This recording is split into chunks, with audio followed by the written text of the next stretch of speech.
ETV news కు స్వాగతం. ముఖ్యాంశాలు. ట్రంప్ టారిఫ్ల పెంపుతో భారీగా పతనమైన భారత స్టాక్ మార్కెట్లు. 2227 పాయింట్లు క్షీణించిన సెన్సెక్స్. 14 లక్షల కోట్ల సంపద ఆవిరి. ప్రపంచ మార్కెట్లను కుదిపేసిన వాణిజ్య యుద్ధ భయాలు. రికార్డు స్థాయిలో పతనమైన సూచీలు. వెనక్కి తగ్గే ప్రసక్తే లేదన్న ట్రంప్. గోదావరి బనకచెర్ల ప్రాజెక్టుపై తెలంగాణ అభ్యంతరాలు. డీపీఆర్ సిద్ధం కాకుండానే ఎందుకని ఏపీ ప్రశ్న. వరద జలాల తరలింపే లక్ష్యమని వెల్లడి. ఏపీని ఆరోగ్యాంధ్రగా మార్చడమే లక్ష్యమన్న చంద్రబాబు. నియంత్రిత ఆహారపు అలవాట్లు పాటిస్తూ సహకరించాలని ప్రజలకు పిలుపు.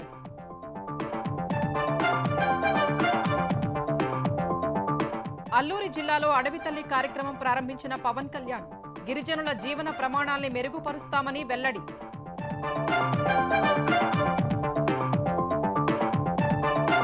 కంచా గచ్చిబౌలి నకిలీ వీడియోలపై హైకోర్టులో తెలంగాణ సర్కారు పిటిషన్. దుష్ప్రచారం చేసిన వారిపై చర్యలకు ఆదేశించాలని అభ్యర్థన. 2 లక్షల మంది ఏఐ ఇంజనీర్లను తీర్చిదిద్దడమే లక్ష్యమన్న శ్రీధర్ బాబు. పరిశ్రమల అవసరాలకు అనుగుణంగా కోర్సుల రూపకల్పనకు ఆదేశాలు.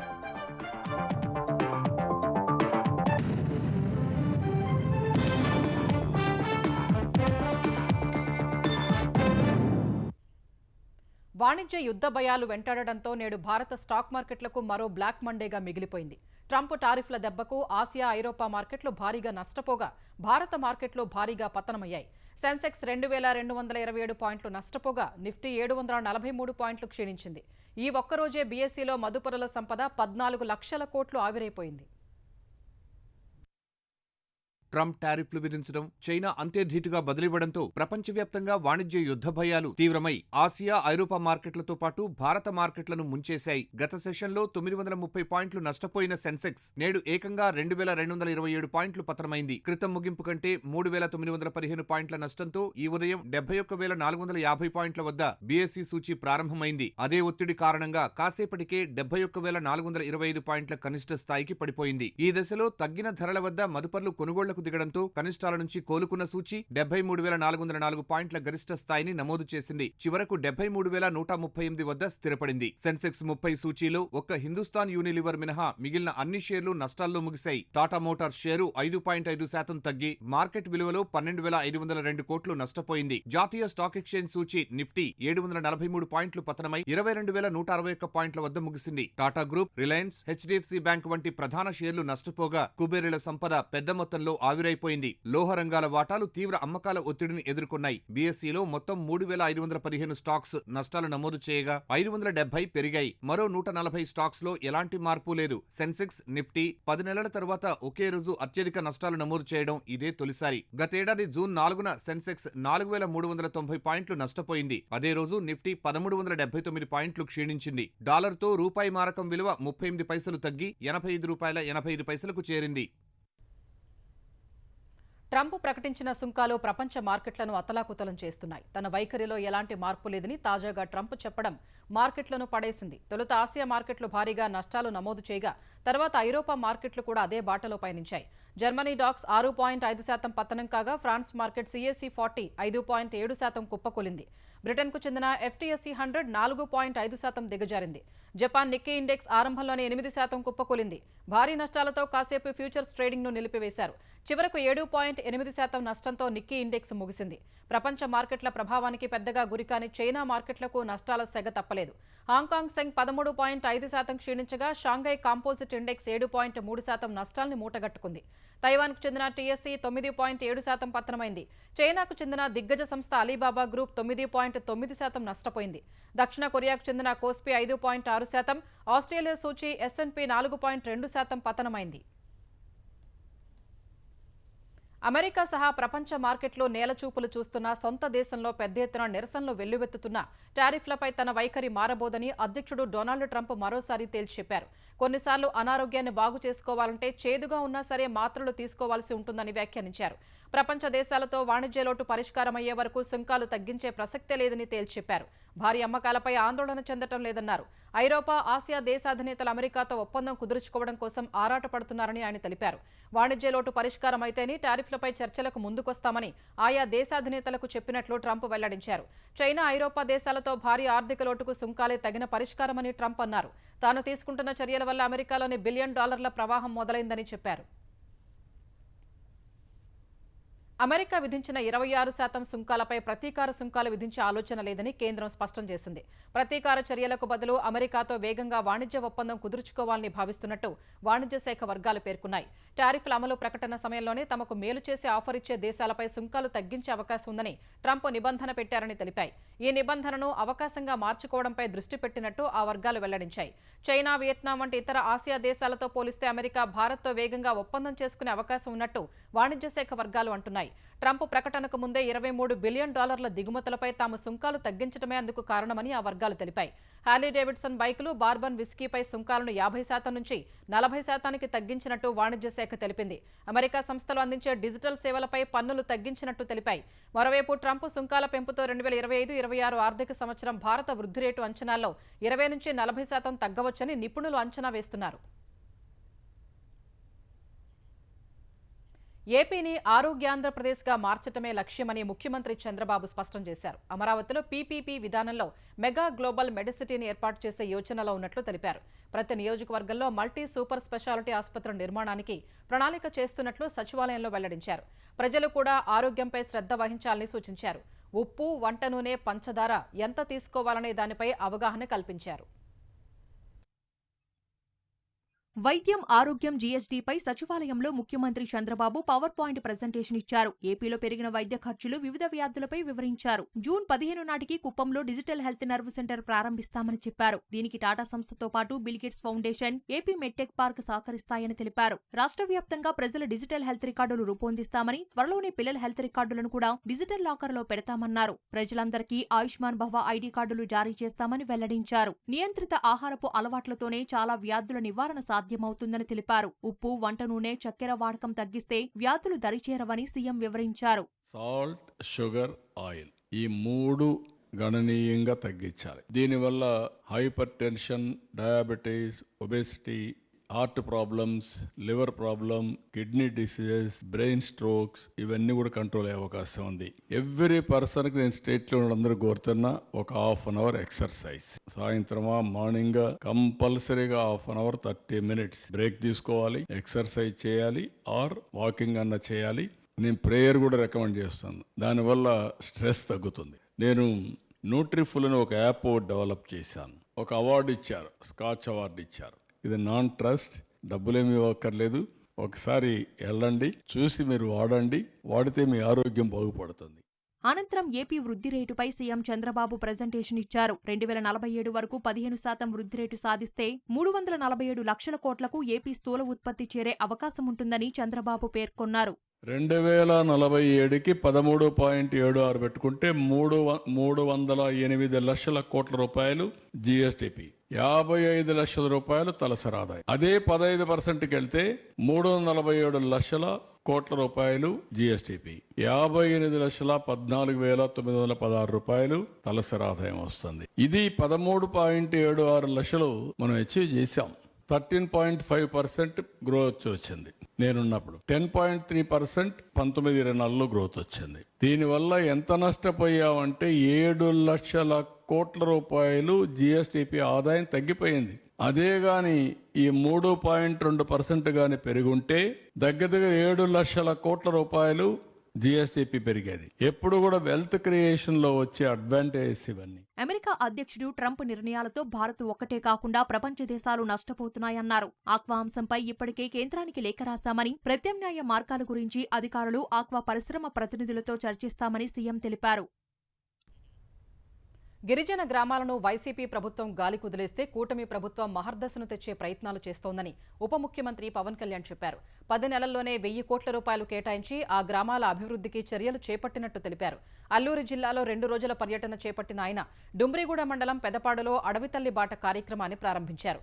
జన్మన్ పథకం కింద మంజూరైన రహదారులకు శంకుస్థాపనలు చేశారు. అంగన్వాడీ కేంద్రంలో గర్భిణులకు కిట్లు పంపిణీ చేశారు. చిన్నారులకు తాను తీసుకొచ్చిన స్వీట్లను పంచారు.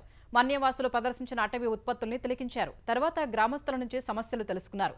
సీఎం చంద్రబాబు సహకారంతో గిరిజన ప్రాంతాల్లో అభివృద్ధికి బాటలు వేస్తున్నామని, సమస్యలన్నీ 6 నెలల్లో పరిష్కరించాలని కలెక్టర్ను ఆదేశించారు. గత ప్రభుత్వం నిధులను అడ్డగోలుగా వాడి రోడ్లు వేయలేదని మండిపడ్డారు.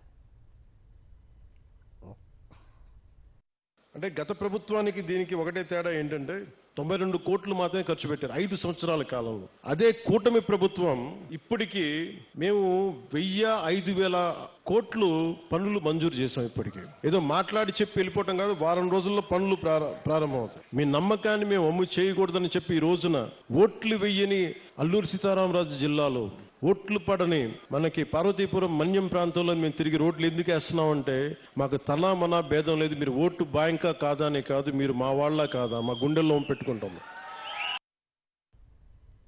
తెలంగాణ నుంచి 2 లక్షల మంది ఏఐ ఇంజనీర్లను తయారు చేయాలన్నదే తమ ప్రభుత్వ లక్ష్యమని ఐటీ పరిశ్రమల శాఖ మంత్రి దుద్దిళ్ల శ్రీధర్ బాబు చెప్పారు. Consulate general of Singapore Edgar Pang నేతృత్వంలో ఆ దేశ ప్రతినిధులు ఇవాళ శ్రీధర్ బాబును కలిశారు. ఈ భేటీలో ఎమర్జింగ్ టెక్నాలజీస్ కు తెలంగాణను హబ్గా మార్చేందుకు తీసుకుంటున్న చర్యల్ని మంత్రి వారికి వివరించారు. ఈ రంగంలో ఉపాధి అవకాశాలు అందిపుచ్చుకునే దిశలో తెలంగాణ యువతను తీర్చిదిద్దుతున్నట్టు చెప్పారు. అంతర్జాతీయ ప్రమాణాలతో నెలకొల్పుతున్న ఫ్యూచర్ సిటీ, అక్కడే ఏర్పాటు చేయబోయే ఏఐ యూనివర్సిటీలపై వివరించిన మంత్రి గ్లోబల్ క్యాపబిలిటీ సెంటర్లు జీసీసీలకు హైదరాబాద్ హబ్గా మారుతోందన్నారు. ఏడాదిలోనే ఐటీ, హాస్పిటాలిటీ, ఇతర రంగాలకు చెందిన 70 జీసీసీలు ప్రారంభమైనట్టు వివరించారు. టెక్నాలజీ, స్కిల్ డెవలప్మెంట్ సహా ఇతర అంశాల్లో సింగపూర్ ప్రభుత్వంతో కలిసి పనిచేసేందుకు తెలంగాణ ప్రభుత్వం సిద్ధమని వివరించారు.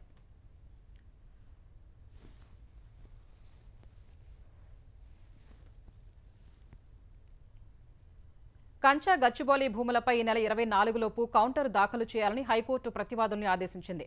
కంచా గచ్చిబౌలి భూముల్ని టీజీఐఏసీకి అప్పగిస్తూ జారీ చేసిన జీవోను కొట్టివేయాలని, ఆ ప్రాంతంలో జాతీయ ఉద్యానవనం ఏర్పాటు చేయాలని దాఖలైన పిటిషన్లపై హైకోర్టు మరోసారి విచారణ జరిపింది. ఈ విచారణలో ప్రస్తుతం కేసు సుప్రీంకోర్టులో ఉందని తెలిపిన కేంద్రం తరఫు న్యాయవాది స్టేటస్ రిపోర్ట్ ఫైల్ చేసే విధంగా తెలంగాణ ప్రభుత్వానికి ఆదేశాలు ఇవ్వాలని కోరారు. మరోవైపు కంచా గచ్చిబౌలి భూములపై ఏఐ సాయంతో నకిలీ వీడియోలు సృష్టించి ప్రచారం చేశారంటూ తెలంగాణ ప్రభుత్వం హైకోర్టులో పిటిషన్ వేసింది.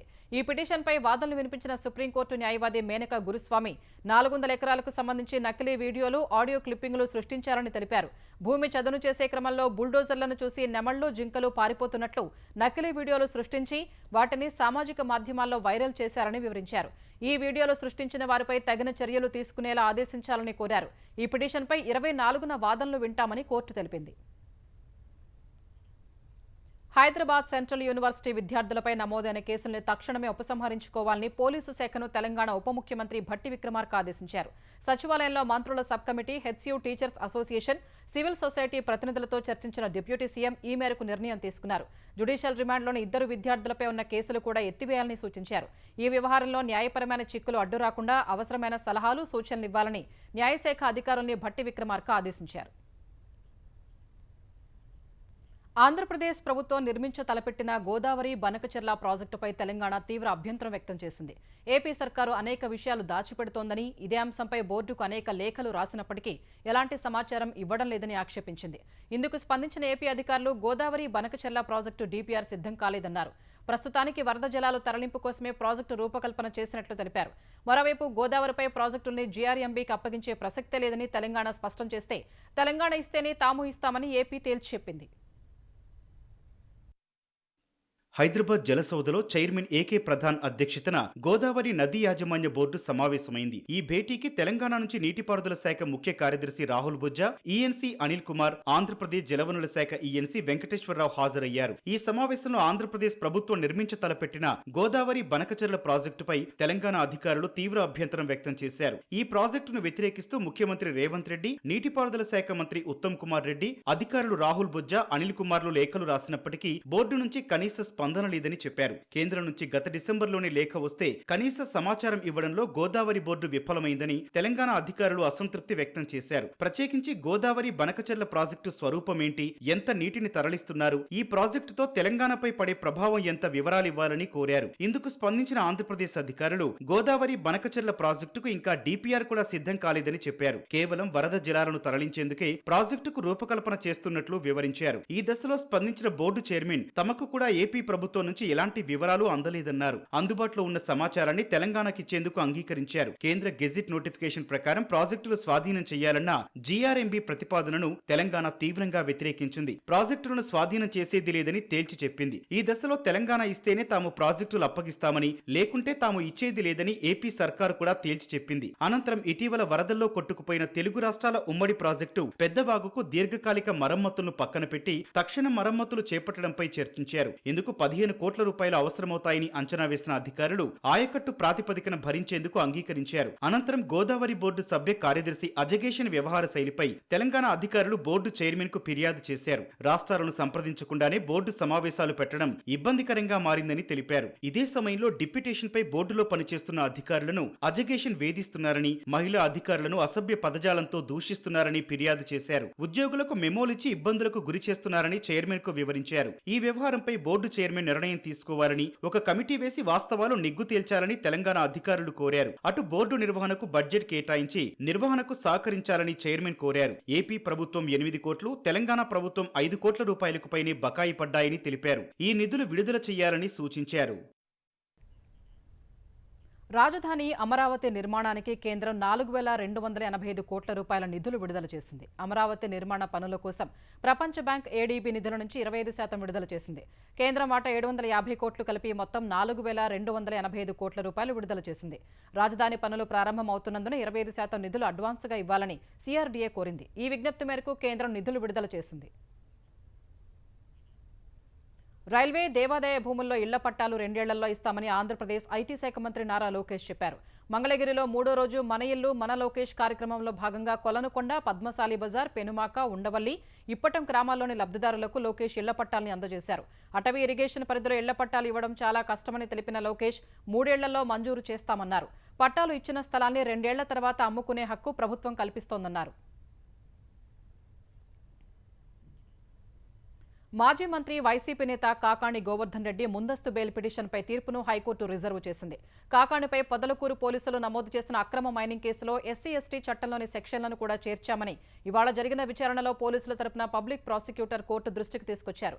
కాకాణి పోలీసుల దర్యాప్తునకు సహకరించడం లేదని తెలిపారు. నోటీసులు అందజేయడానికి వెళితే ఇంటికి తాళం వేసి ఉందని చెప్పారు. పొదలకూరు మండలం వరదాపురం సమీపంలో ప్రభుత్వ భూమిని ఆక్రమించి అక్రమంగా టన్నుల కొద్దీ క్వార్జ్ ఖనిజాన్ని తవ్వి తరలించారని పేర్కొన్నారు. రుస్తుం సంస్థ మైనింగ్ గడువు ముగిసి మూతపడిన ఆ ప్రాంతం నుంచి క్వార్జ్ను తవ్వారని తెలిపారు. కాకాణి తరపున న్యాయవాది ఓ మనోహర్ రెడ్డి వాదనలు వినిపించారు. ఇరువురి వాదనలు విన్న న్యాయస్థానం తీర్పును రిజర్వ్ చేసింది.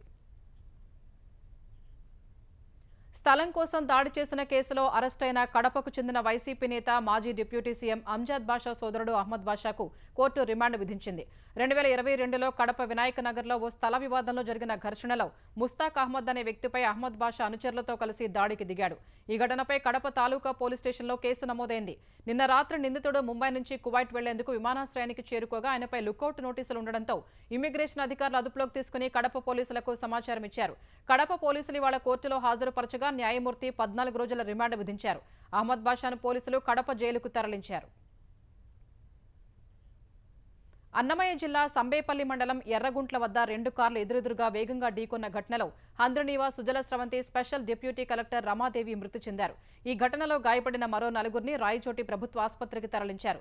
పీలేరులో స్పెషల్ డిప్యూటీ కలెక్టర్గా పనిచేస్తున్న రమాదేవి ప్రతి సోమవారం రాయచోటి కలెక్టరేట్లో నిర్వహించే గ్రీవెన్స్ సమన్వయకర్తగా పనిచేస్తారు.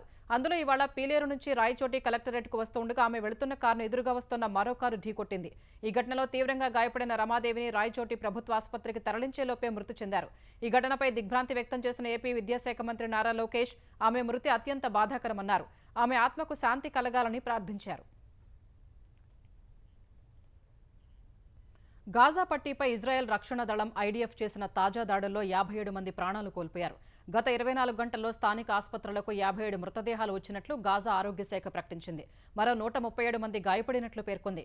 డీర్ అల్ బలాహ్ ప్రాంతంలో నజీర్ ఆసుపత్రి వెలుపల ఉన్న టెంట్లపై ఇజ్రాయెల్ చేసిన దాడిలో 2 చనిపోయారు. వారిలో స్థానిక మహిళా రిపోర్టర్ ఉన్నట్లు అధికారులు తెలిపారు. మరో 9 మంది గాయపడ్డారని వివరించారు. తెల్లవారుజామున 2 గంటల ప్రాంతంలో ఈ దాడి జరిగినట్లు స్థానికులు తెలిపారు. 57 మంది మృతుల్లో ఎక్కువ మంది చిన్నారులు, మహిళలే ఉన్నారని తెలిపారు. దాడుల్లో ఒకే కుటుంబానికి చెందిన 9 మందితో పాటు 5గురు పసిపిల్లలు, 4గురు మహిళలు ప్రాణాలు కోల్పోయారని నజీర్ ఆసుపత్రి వైద్యులు తెలిపారు. పెట్రోల్ డీజిల్పై ఎక్సైజ్ డ్యూటీని కేంద్రం పెంచింది. లీటర్పై ₹2 పెంచుతూ ఉత్తర్వులు జారీ చేసింది. ఈ పెంపుతో పెట్రోల్పై ఎక్సైజ్ డ్యూటీ ₹13, డీజిల్పై ₹10కు చేరినట్టు ఉత్తర్వుల్లో పేర్కొంది. ఈ పెంపు రేపటి నుంచి అమల్లోకి వస్తుందని వెల్లడించింది. ఎక్సైజ్ డ్యూటీ పెంపు వల్ల సామాన్యులు, రిటైల్ ధరలపై ఎలాంటి ప్రభావం చూపబోదని కేంద్ర చమురు మంత్రిత్వ శాఖ స్పష్టం చేసింది. ఎక్సైజ్ సుంకం పెంపును చమురు విక్రయ సంస్థలు సర్దుబాటు చేసుకుంటాయని పేర్కొంది. అంతర్జాతీయంగా తగ్గిన ముడి చమురు ధరలతో పెరిగిన ఎక్సైజ్ సుంకాన్ని చమురు సంస్థలు సర్దుబాటు చేసుకుంటాయని పెట్రోలియం శాఖ మంత్రి హర్దీప్ సింగ్ పూరి తెలిపారు. ప్రస్తుతం బ్యారెల్ ముడి చమురు ధర $60 ఉందని తెలిపారు. మరోవైపు చమురు సంస్థలు వంట గ్యాస్ సిలిండర్పై ₹50 పెంచినట్టు వెల్లడించారు. ఉజ్వల్ పథకం సహా సాధారణ సిలిండర్లపై ₹50 పెంచినట్టు తెలిపారు. ఈ పెంపు తర్వాత ఉజ్వల్ పథకం కింద ఇచ్చే వంట గ్యాస్ సిలిండర్ ధర ₹500 నుంచి ₹550కు చేరనుందని మంత్రి తెలిపారు. సాధారణ సిలిండర్ ధర ₹803 నుంచి ₹853కు పెరగనుందని చెప్పారు. తెలంగాణ శాసన మండలికి కొత్తగా ఎన్నికైన 7 ఎమ్మెల్సీలు ప్రమాణ స్వీకారం చేశారు. మండలి చైర్మన్ గుత్తా సుఖేందర్ రెడ్డి ఎమ్మెల్సీలతో ప్రమాణ స్వీకారం చేయించారు. తొలుత కాంగ్రెస్ పార్టీకి చెందిన అద్దంకి దయాకర్, శంకర్ నాయక్, శ్రీపాల్ రెడ్డి, సిపిఐకి చెందిన నెల్లికంటి సత్యం ప్రమాణం చేశారు. ఈ నలుగురి ప్రమాణ స్వీకారానికి మంత్రులు శ్రీధర్ బాబు, కోమటిరెడ్డి వెంకటరెడ్డి, ఉత్తమ్ కుమార్ రెడ్డి హాజరై అభినందనలు తెలిపారు. ఈ నలుగురితో పాటే ప్రమాణం చేయాల్సిన విజయశాంతి ఆలస్యంగా రావడంతో ఆమె తర్వాత ప్రమాణం చేశారు. అనంతరం బీజేపీ మద్దతుతో గెలిచిన ఉపాధ్యాయ ఎమ్మెల్సీ మల్క కొమరయ్య, పట్టభద్రుల ఎమ్మెల్సీ అంజురెడ్డితో చైర్మన్ ప్రమాణం చేయించారు. ఈ ప్రమాణ స్వీకారానికి బీజేపీ తెలంగాణ అధ్యక్షుడు కిషన్ రెడ్డి, రాజ్యసభ సభ్యుడు లక్ష్మణ్ తదితరులు హాజరై ఎమ్మెల్సీలకు అభినందనలు తెలిపారు. ఈసారి మండలికి 8 మంది కొత్తగా ఎన్నికవగా బీఆర్ఎస్ నుంచి ఎన్నికైన దాసోజు శ్రవణ్ ఇంకా ప్రమాణం చేయాల్సి ఉంది.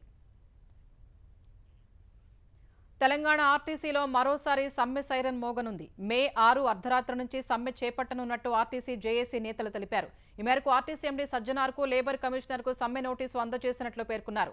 సాయంత్రం 4 గంటలకు లేబర్ కమిషనర్ కార్యాలయానికి ఆర్టీసీ కార్మికులు, జేఏసీ నేతలు భారీ సంఖ్యలో తరలి వెళ్లారు. గతంలో సమ్మె నోటీసు ఇచ్చినప్పటికీ ఎవరూ స్పందించనందున మరోసారి లేబర్ కమిషనర్ను కలిసి తమ సమస్యల్ని విన్నవించినట్లు జేఏసీ నేతలు తెలిపారు. ఆర్టీసీలో యూనియన్ ఎన్నికలు నిర్వహించాలని, కొత్త బస్సులు కొనాలని, బకాయిలు విడుదల చేయాలని కోరినట్టు తెలిపారు. పీఆర్సీ ప్రకటించాలని, కాంగ్రెస్ పార్టీ మేనిఫెస్టోలోని అంశాల్ని నెరవేర్చాలని జేఏసీ నేతలు డిమాండ్ చేశారు. ఈ రోజు వరకు మార్చి నెలకు ఆర్టీసీ ఉద్యోగుల జీతాలు పడలేదని ఆందోళన వ్యక్తం చేశారు.